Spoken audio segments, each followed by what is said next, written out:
As we saw in the last episode, Xiao Wu had left Tang San, and when Tang San learns this, he becomes extremely sad. His father sits beside him and tells him that he must become stronger, and when he becomes the strongest, he will be capable of protecting Xiao Wu, and only then will he be able to gain her.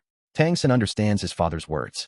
Tang Hao then asks Tang San, "I kept you away from me for 8 years. Are you angry with me?" Tang San refuses and says that children should never complain about their parents. Hearing this, tears fill Tang Hao's eyes, and he hugs his son. Tang Hao then explains that Tang San still has a lot to learn about the continent and politics, but the time has not yet come. First, he must become strong, and only after becoming strong will he be able to learn everything related to martial souls. Tang Hao decides to personally train Tang San and make him stronger. Although the Grandmaster could also train him, Tang Hao will teach him how to train the hammer martial soul, so he decides to become Tang San's teacher himself. He then explains about soul beasts. When a soul beast reaches the level of a millennium soul beast, meaning it becomes very old and powerful, it has 2 choices. 1. Remain a beast, enjoy immense power, and live peacefully for 1,000 years. 2. Transform into a human, lose all powers, start cultivating again from 0 rank, and potentially live like a god until the end of time. Because of this, many soul beasts choose to become human. Soul beasts in human form do not kill other soul beasts to obtain spirit rings. Tang San now understands why Xiao Wu always went alone to obtain spirit rings and why she never killed beasts. In human form, a soul beast remains in an infant stage until rank 60, and during this transitional phase, powerful soul masters can recognize their aura. Tang San understands everything and then asks about his mother, wondering if Martial Soul Hall killed her. Tang Hao becomes furious, but calms himself and explains that fighting Martial Soul Hall is beyond Tang San's ability right now. He must become stronger first, so that one day he can defeat Martial Soul Hall. Tang San understands and goes to sleep. The next day, Tang Hao takes Tang San across mountains to a special place. Tang San remembers Xiao Wu, but the only path to reach her is to become strong, so he continues forward without losing courage. Meanwhile, Oscar is practicing cultivation of his food martial soul, creating different dishes using soul power. After finishing, he happily goes to Ning Rong, tells her about his training, shows her the dish, and starts to leave. But Ning Rong stops him, hugs him, and begins crying intensely. Oscar asks why she is crying. She says that they can never be together. Oscar's heart breaks. He confesses that he liked her from the first moment, that she gave purpose to his life, and that he truly loved and cared for her. He says if she doesn't want to marry him, he won't blame her, because she is royalty and should marry someone of royal status. He assumes she refuses because he is from a middle-class family. Ning Rong cries heavily while Oscar walks away. Tang Hao brings Tang San to a waterfall and says he will train here for 2 years. He trains Tang San's purple demon eye through meditation. At first, Tang San's eyes hurt and he faints, but Tang Hao makes him continue. After intense training, Tang San can clearly see 200 meters away and gains purple god light, an extremely powerful vision ability. The soul bone he used in the competition also enhances this vision, and he is now fully connected with it. A heartbroken Oscar decides to leave the tribe, since he came only for Ning Rong. She runs after him, confesses, "I love you," and hugs him. She explains the tribe's rule. Because she will become chief, her husband must belong to the attack branch, so together they can protect and lead the tribe. Oscar belongs to the food branch, so the elders will never allow their marriage. Oscar understands and cries. He decides to leave for 10 years, gain combat abilities, and return as a warrior. He asks for 10 years, saying if he doesn't return, she may marry someone else. They say goodbye emotionally, and Oscar leaves. Her father comforts her, saying Oscar will definitely return. Tang San trains under the waterfall, climb rocks underwater against drag force, reach the top and defeat the water dragon. No martial soul use for 2 years, only hammer strength and skill. After 3 months, Tang San defeats the water dragon using 81 continuous hammer strikes, a feat that took Tang Hao 1 year. Training becomes harder. He must use a heavier hammer, facing greater drag. After 2 full years, he finally defeats the water dragon with that hammer. Tang Hao says his skills are good, but he lacks essence, the core spirit required to become a true soul land master. He takes Tang San to another special place to obtain it. At Martial Soul Hall, a girl defeated by Tang San still dreams of defeating him after 2 years. She is the future pope, so she must become extremely strong. All students are being sent to Death Valley for punishment training, but she chooses an even more dangerous place, Slaughter City, to gain brutal strength and kill Tang San. She receives a precious skull soul bone, greatly increasing her soul power. Humiliated by Tang San, she seeks revenge through his death. Tang Hao tells Tang San to meditate for his 5th spirit ring. While meditating with the blue-silver plant, Tang San hears a voice calling him. "Emperor, you have finally arrived." He follows the voice and meets an old spirit who says, "Royal blood flows inside Tang San. He is the son of the blue-silver emperor." His mother has died, but he is the true descendant. Tang San is shocked, realizing his talent is not just training. It comes from royal blood. This bloodline is not fully awakened, which is why he hasn't reached the peak of blue-silver power. To awaken it, he needs a teacher connected to blue-silver, not a normal human. Remembering his mother, Tang San understands why he always felt peace near blue-silver plants. The old man asks to train him and awaken the royal blood. Tang San agrees.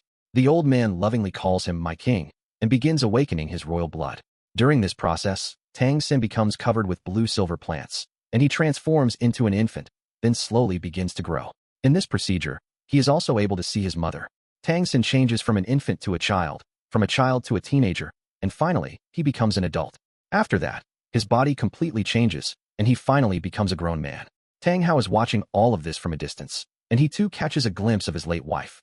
Tang San has now obtained the original form of the blue-silver plant, and he has officially become the blue-silver plant emperor. He has also gained a soul ring, and this soul ring is 25 times more powerful than normal soul rings, and these soul rings will continue evolving along with Tang San. Seeing his increased strength, Tang San becomes very happy.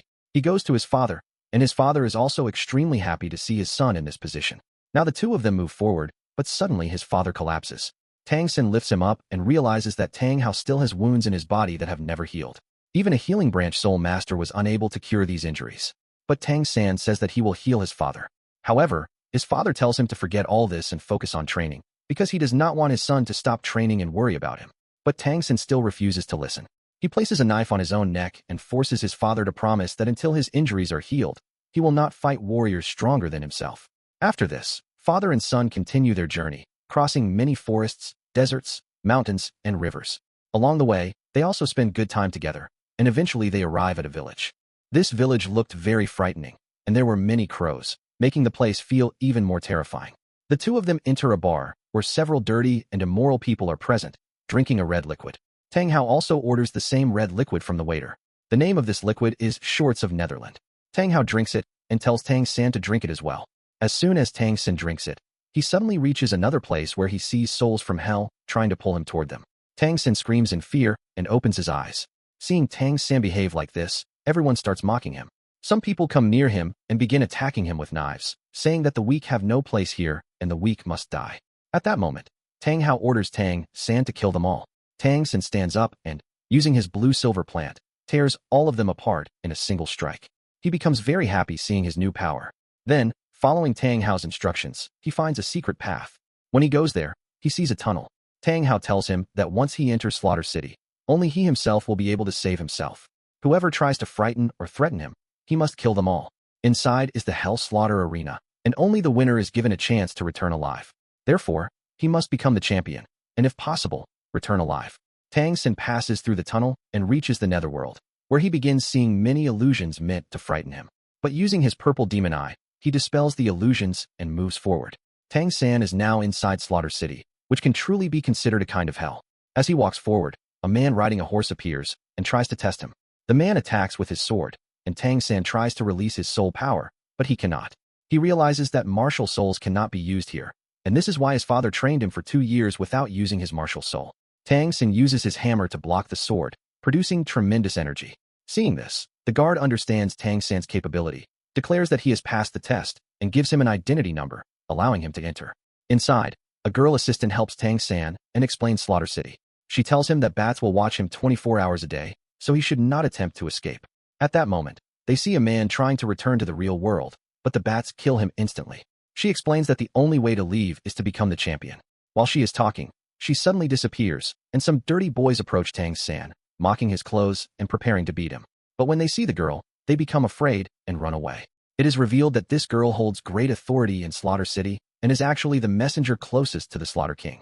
She comes to Tang San again, and Tang San asks her to take him to the Hell Arena because he wants to fight there. As they move forward, we see small gangs everywhere.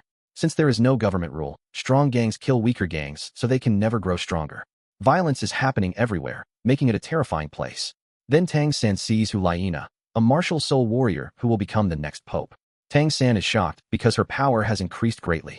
Hulaina sees Tang San and shoots arrows, but he realizes she was actually attacking an evil man behind him who was trying to kill him. Tang San is surprised and tries to talk to her, but she says he does not seem to belong here. Tang San understands that she did not recognize him because his appearance has changed. She leaves, and the messenger explains that Hulaina is extremely strong and has already won 16 consecutive matches, likely entering the top 100 soon. Tang Sen then registers for the arena. Inside, fighters are ruthless, and after killing opponents, they even absorb their souls. To become champion, one must win 100 matches. So far, no one has achieved this. Hulaina has the best record with 67 wins. The girl sarcastically tells Tang Sen not to make friends here. He does not understand yet, but soon he will. The match begins. Tang Sen reveals his Tian Hao hammer, shocking everyone. Hulaina is reminded of Tang San, though she still does not recognize him. A gang attacks him together, but Tang Sen fights using his hammer and defeats them one by one. Stronger warriors are killed using his hidden weapons, which he has further improved. As time passes, Tang Sen becomes stronger day by day, increasing his score. Hulaina, the strongest warrior there, now has a true competitor and carefully analyzes all his matches. In another match, powerful opponents arrive with shields against hidden weapons and defenses against the hammer, thinking they can defeat him. But Tang Sen uses ghostly trace, fights one-on-one, and instead of breaking armor, he pushes enemies into lava. One enemy survives using rope abilities and binds Tang San, but Tang San selects the perfect hidden weapon, cuts the rope, and kills him instantly. Everyone is stunned by Tang San's power, believing he is as strong as the King of Slaughter. He has already won 67 matches in just 1 year, causing fear everywhere. All gangs unite to attack him outside the arena, but Tang San kills 100 men alone, though he is injured.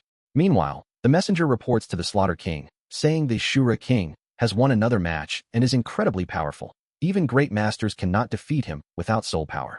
She believes he will win all 100 matches. His true identity and story will be revealed later. On the other side, Hulaina continues killing opponents in the Hell Arena while Tang San analyzes her strength. Later, news spreads that the Shura King has completed 99 matches. And with this news, the episode ends here.